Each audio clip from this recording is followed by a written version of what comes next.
My role is to deliver training to the customer on our systems.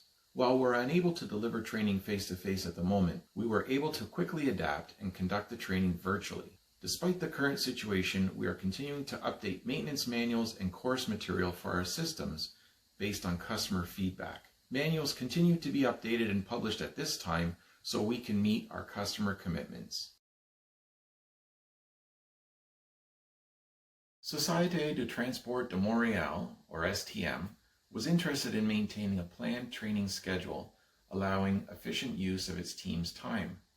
We were able to ensure business continuity by quickly switching to an online training platform for course delivery in order to fulfill Thales' commitments to our customers. This was a profound change to the Thales mode of training delivery, but it proved very successful for our customer.